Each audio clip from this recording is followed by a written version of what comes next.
NEET को लेके आपके मन में जो भी सवाल, जो भी दुविधा, जो भी परेशानी आप तक आ रही थी, अब वो नहीं आएंगी। इस वीडियो को देखने के बाद आपके मन में सारे सवाल जो आ रहे हैं नीट को लेके, या कितने नंबर का होता है, क्या मैं एलिजिबल हूँ नहीं हूँ, कितने मार्क्स मुझे लाने पड़ते हैं मेरे फेवरेट कॉलेज में जाने के लिए, इन सब सवालों के जवाब आपको इस वीडियो में मिल जाएंगे। वीडियो स्टार्ट होने से पहले दोस्तों, जो मैं एक बात आपसे कहना चाहता हूँ या अपील करना चाहता हूँ दोस्तों, अगर इस वीडियो पे आए हैं तो आप में से ज्यादातर बच्चे या फिर सारे ही बच्चे किससे होंगे, साइंस स्ट्रीम के होंगे। साइंस स्ट्रीम में आप या तो पीसीबी से होंगे, या तो पीसीएम से होंगे, या फिर पीसीएमबी से होंगे। किसी भी स्ट्रीम से हो, मैं आपको जो समझाना चाहता हूँ भाई, पीसीबी का मतलब नीट नहीं होता और पीसीएम का मतलब जेई नहीं होता। ये बात आप मन में बिठा लीजिए, ये स्टीरियोटाइप आप अपने मन से निकालिए। अगर मैंने पीसीबी ले लिया है तो मुझे नीट देना ही देना है, नहीं भाई।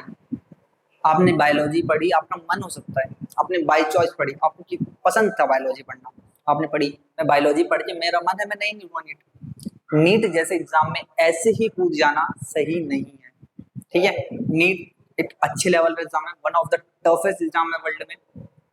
आपको किसी की वीडियो देख के मोटिवेट होके, या किसी का आपने वो देख लिया, पड़ोस में किसी ने निकाल दिया, किसी ने कुछ कर दिया, इन सब चीजों को देख के आपको नीट जैसे एग्जाम में कूदने की कोई जरूरत नहीं है। आप खुद को पहचानिए, कितने hours of number of hours की स्टडी जरूरत होती है, उसे देखिए।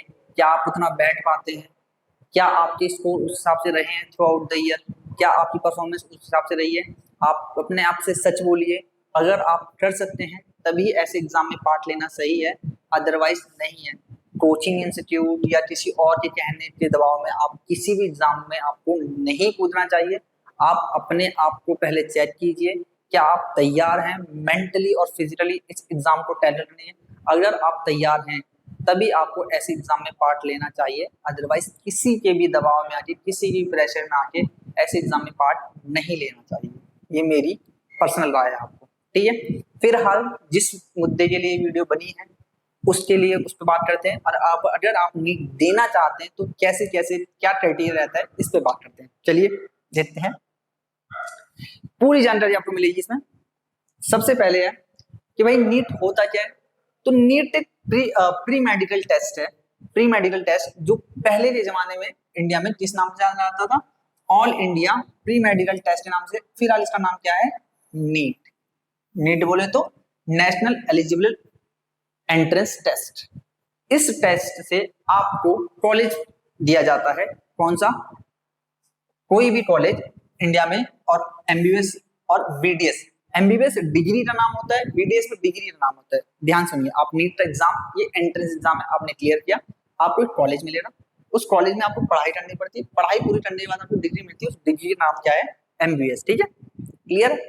डिग्री इसमें 5 ईयर की होती है और बीडीएस 2 साल की होती है, ठीक है। बीडीएस डेंटल वाले होते हैं ना, बीडीएस डेंटल वाले होते हैं, और एमबीबीएस नॉर्मली पूरा जो हम बॉडी का पढ़ते हैं उसमें आता है, क्लियर।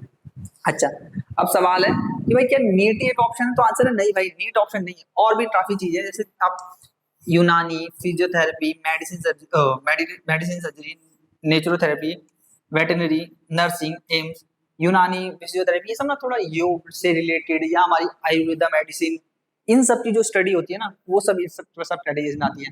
मैं इस पे फिर रवि या और भी जो पीसीबी के ऑप्शंस हैं, या साइंस के और भी जो ऑप्शन है, उस पर डिटेल वीडियो बना दूंगा, ठीक है। फिलहाल आगे, तो भाई पेपर कैसा होता है, तो भाई पेपर में 200 मल्टीपल चॉइस क्वेश्चन आते हैं। कितने क्वेश्चन आते हैं भाई, 200 एमसीक्यू आते हैं, क्लियर है। 4 ऑप्शन होते हैं, उसमें से एक करेक्ट आंसर होता है, जैसे कि आप एमसीक्यू आपने बचपन से दिए हैं। 3 सब्जेक्ट होते हैं उसमें, physics, chemistry, biology. Biology 2 categories में डिवाइड होती है, बोटैनी और जूलॉजी। बोटैनी मतलब पेड़ पौधे, जूलॉजी मतलब मनुष्य, जीव जंतु, ये सब, ठीक है। 50 क्वेश्चन ईच कैटेगरी के होते हैं, 50 क्वेश्चन ईच कैटेगरी होते हैं। तो 50 50 50 मतलब देखो, इसके 50, इसके 50, और इसके 50, और इसके 50, ठीक है। अकेले बायोलॉजी के 100 क्वेश्चन होते हैं, और फिजिक्स और केमिस्ट्री के मिला के 100 क्वेश्चन होते हैं। ध्यान समझो, फिजिक्स के 100, केमिस्ट्री सॉरी फिजिक्स के 50, केमिस्ट्री के 50, और बायो के 100, जिसमें 50 होंगे जूलॉजी के और 50 होंगे बोटैनी के। इतने नंबर ऑफ क्वेश्चन होते हैं। पेपर होता है आपका 200 मिनट का, 200 मिनट का एग्जाम होता है। आवर्स में 3 आवर 20 मिनट्स आपको मिलते हैं। इंडियन स्टैंडर्ड टाइम से पेपर आपका 2 बजे दोपहर में स्टार्ट होता है और 5:20 तक चलता है। लास्ट ईयर जब पेपर हुआ था तो 13 भाषाओं में पेपर लिया गया था, ठीक है। उसमें इंक्लूडेड इंग्लिश भी थी और ज्यादातर बच्चे इंग्लिश में एग्जाम देते हैं, इंग्लिश और हिंदी। पेपर की बात करें तो पेपर आपका 2 सेट में आएगा, एक सेट ए और एक सेट बी। सेट ए में 35 यानी फिजिक्स में 35, केमिस्ट्री में 35, बोटैनी में 35 और जूलॉजी में 35 सेट ए में होंगे। ये 35 से 35 क्वेश्चन करना कंपलसरी होता है। सेट बी में बात करूँ ये तो 15 क्वेश्चन आपको दिखाई देंगे। ये 15 के 15 कंपलसरी नहीं होते, इसमें से सिर्फ 10 करने होते हैं आपको। तो 35 और 10 45 क्वेश्चन होते हैं। क्लियर? इतने क्वेश्चन आपको परफॉर्म करने होते हैं। तो टोटल कितने क्वेश्चन हो रहे हैं? 180 क्वेश्चन ना, 45 180 क्वेश्चन आपने परफॉर्म करने, यानी जो मैंने बताया टोटल 200 क्वेश्चन होते हैं। 200 में से जितने परफॉर्म करने हैं 180 परफॉर्म करने हैं। पर इन वाले 35 में चॉइस नहीं है, इन वाले 15 में चॉइस है। क्लियर? अच्छा जी, आइए आ कह रहा है आप एग्जाम देने के एलिजिबल कब हैं? अगर 2025 में एग्जाम देने वाले हैं तो कुछ नहीं, आप सिंपल से समझ लीजिए कि आपकी एज अबव 17 होनी चाहिए। 17 साढ़े 17 तक अगर आपकी उम्र है तो आप एग्जाम देने के लिए पूरी तरह एलिजिबल हैं नीट का। उसके बाद 12th में आपके मार्क्स कितने होने चाहिए? तो कह रहा भाई 50% अगर आप जनरल कैटेगरी से बिलोंग करते हो, ठीक है, जनरल कैटेगरी से बिलोंग करते हो आपके 50% मार्क्स होने चाहिए। और अगर SC ST OBC या अदर कोई कास्ट से आते हो तो आपको 40% पे भी एग्जाम में बैठने दिया जाएगा। या रिजर्व सीट की बात है कि भाई 15% सीट्स SC के लिए रिजर्व होती है, ST के लिए 27% और OBC के लिए 7.5%। तो दोस्तों इस बात का भी आपको ध्यान रखना है, ठीक है। कई बच्चों को मैंने कंप्लेन करते हुए देखा है बाद में कि यार उनको तो इतने पे मिल जाता है, इनको कप में मिल जाता है। भाई देखो, जब तक सिस्टम है, सिस्टम को आपको फॉलो करना पड़ेगा। ऐसा नहीं है आपको एग्जाम के बाद बताया जाता है कि उनके लिए इतना रिजर्व है। आपको पहले से पता है उनके लिए रिजर्व है, उनको कितने नंबर लाने हैं, आपको कितने नंबर लाने हैं, सारी चीजें आपके सामने होती हैं। तो आप कंप्लेन करने करके कुछ नहीं पढ़ पाओगे। इसलिए जो सिस्टम है उस सिस्टम को फॉलो करो। जब तक चीजें नहीं बदलती तब तक जैसा चल रहा है आपको एज इट इज फॉलो करना पड़ेगा, ठीक है। फालतू का ड्रामेबाजी से कोई काम नहीं चलेगा। आगे बढ़ोगे तो ये आपको मार्किंग स्कीम है। 45 क्वेश्चन, हर एक क्वेश्चन का +4 मार्क्स मिलता है और एक गलत क्वेश्चन का 1 मार्क्स डिडक्ट हो जाता है। तो यानी 45 क्वेश्चन आप करोगे तो 45 क्वेश्चन कितने बनेंगे? 180 180 180 180, टोटल कितने हो रहे हैं? 720। टोटल 720 मार्क्स का पेपर ये होता है। क्लियर?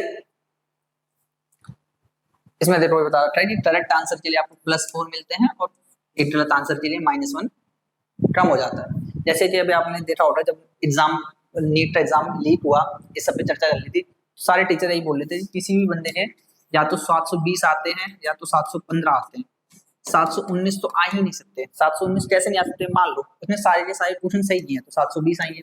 बिल्कुल नहीं है। अगर बंदे ने एक क्वेश्चन गलत किया है तो ध्यान समझो, तो उसने एक क्वेश्चन गलत किया है तो एक गलत क्वेश्चन करेगा तो उसको 4 नंबर नहीं मिलेंगे, मतलब 4 नंबर कम होने चाहिए। एक गलत क्वेश्चन किया है, कितने होने चाहिए? 716। क्लियर? अब गलत किया है तो उसका 1 मार्क्स और डिडक्ट होगा, नेगेटिव मार्किंग। तो इसलिए उसके नंबर कितने बनते हैं? 715। तो अगर आप सारे क्वेश्चन सही करते हैं तो 720 और 720 के बाद जो नंबर पॉसिबल होता है वो 715 होता है। जबकि इस साल बच्चों के 719 718 716 ऐसे ऐसे नंबर आए थे जो कि प्रैक्टिकली पॉसिबल नहीं थे नीट में आना। पर फिर उसके बाद ये बात एनटीए ने बोली कि हमने क्या किया था, रेस मार्किंग की थी, रेस मार्किंग के बेसिस पे ये नंबर्स आए हैं बच्चों के। ठीक है, रेस मार्किंग इनको नहीं पता। रेस मार्किंग होती है कि जैसे किसी एग्जाम में बच्चा पहुंचा, अब मान लो कोई सेंटर है, वहां पर कुछ किसी दुविधा की वजह से कुछ ऐसी आपदा आ गई, एग्जाम लेट स्टार्ट हुआ या कुछ ऐसा कुछ हो गया, तो उन बच्चों को थोड़े से मार्क्स बढ़ा के दे दिए जाते हैं। That's called grace marking. ठीक है, इस वाले केस में पूरी तरह क्लियर नहीं है कि ग्रेस मार्किंग किस आधार पे दी गई, किस बेसिस पे दी गई है और किन को दी गई है, वो उनका मैटर है, हम उसमें नहीं पढ़ते हैं। आगे ये कुछ कैटेगरीज हैं और नीट कट ऑफ है। ठीक है, मैं आपको जनरल लैंग्वेज में बता देता हूँ। इस टाइम के जो हालात हैं, अगर आप जनरल हैं, अगर आप जनरल कैटेगरी के बिलोंग करते हैं तो भाई आपको एटलीस्ट 650 स्कोर करना है। नेक्स्ट ईयर जब आप अटेम्प्ट देंगे 25 में, तो आपको 650 टू 660 आपका टारगेट होना चाहिए जनरल कैटेगरीज के लिए। साथ ही SC OBC के लिए भी सेम मैं यही बोलूँगा 590 तक आपका टारगेट होना चाहिए। अगर इतना आप स्कोर कर पाते हैं 720 में से, तो आपको आराम से एक अच्छा गवर्नमेंट मेडिकल कॉलेज प्रोवाइड किया जाएगा या मिल जाएगा, और बहुत अच्छे से आप अपनी मेडिकल की पढ़ाई कर पाएंगे। क्लियर? ये पढ़ाई का पैटर्न है, ठीक है, किस तरीके से आपको पढ़ना चाहिए।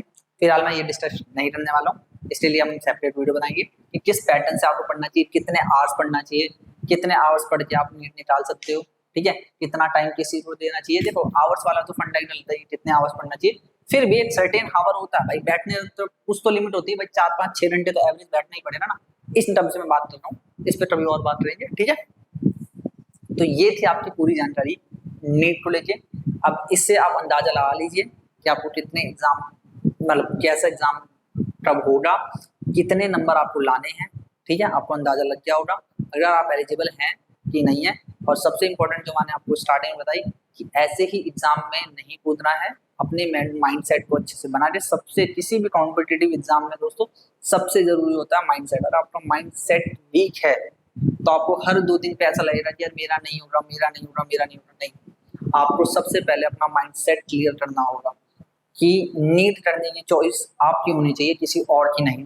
नहीं तो आप दूसरों को दोष देते रहेंगे और पूरा साल ऐसे ही खराब करते रहेंगे, अपनी लाइफ स्पॉइल कर देंगे। आप अंदर से भी खुद को खत्म करेंगे और बाहर से फिजिकली तो आप खत्म हो ही रहेंगे, ठीक है। इसलिए किसी भी के भी दबाव में आके आपको जरा सा भी कोई वो नहीं लेना, आपकी पर्सनल चॉइस होनी चाहिए नीट करना। बाकी नीट नहीं करना, पीसीबी पढ़ना चाहिए, पीसीबी जानने के लिए पढ़ो ना, पढ़ने के लिए पढ़ो, ठीक है, क्यों नीट निकालना है, ठीक है। और भी संसाधन है, और भी तरीके हैं जीवन यापन करने के, ठीक है। चलिए आज के लिए इतना ही, bye bye, tata, see you.